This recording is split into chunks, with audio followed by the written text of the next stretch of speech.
people lined up to get the COVID injections. It wasn't done. It was done with psychological force, but not so much with physical force. Yeah, if you think about what Satan's objective is, it's ultimately to capture souls.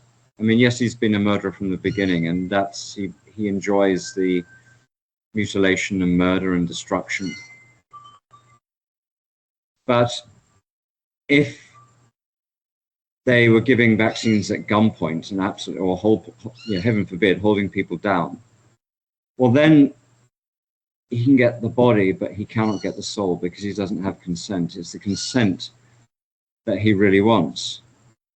And so this is the difference between rape and grooming. So if you insert a prick by force, that's rape.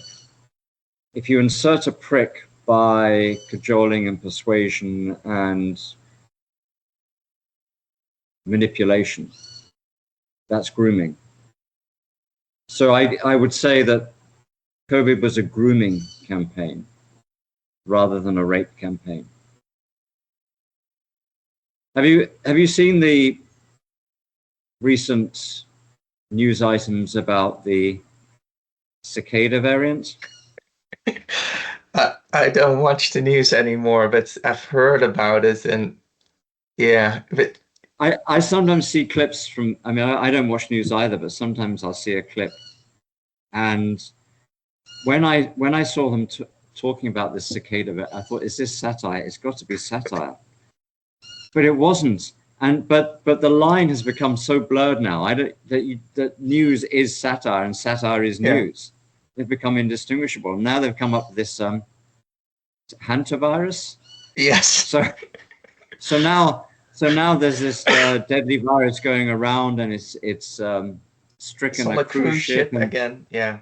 And they got it from rat shit. So the bullshit has now become rat shit.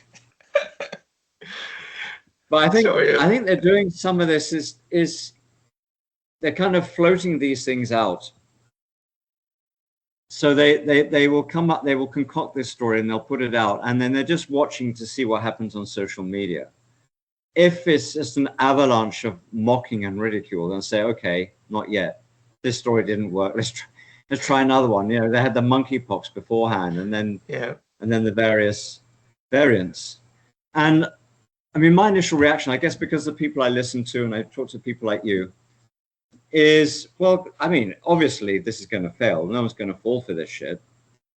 But then I just want to share with you an exchange I had this is in a WhatsApp group, which shows that some of this propaganda not only works, but has stuck. Even after all these years and all of this carnage, that this has remained prevalent. So someone posted in this WhatsApp group, where can I get a yellow fever vaccine?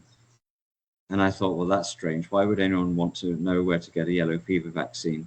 And then I remembered something about the Costa Rica government establishing some kind of mandate about people coming from certain countries. So anyway, I put this question.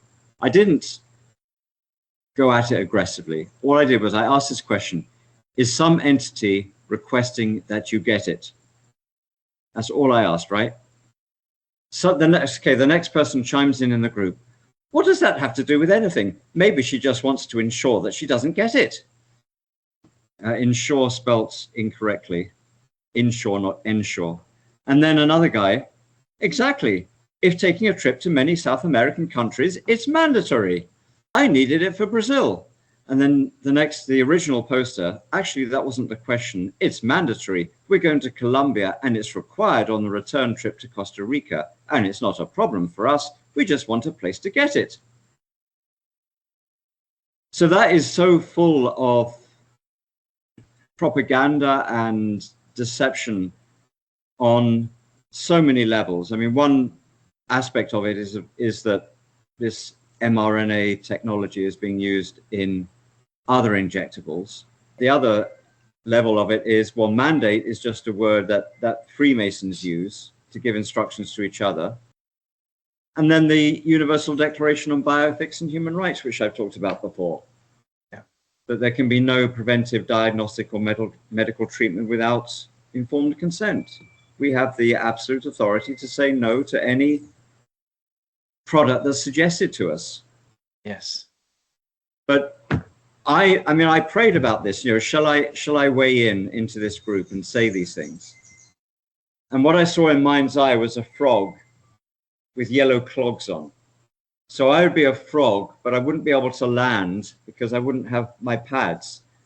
I'd have the yellow slippery shoes on. And I knew that all that I would achieve in putting these arguments in the group and saying, oh, and by the way, I've written a book about it, Know Your Medical Rights, is ridicule. I would just get ridicule and mockery and animosity.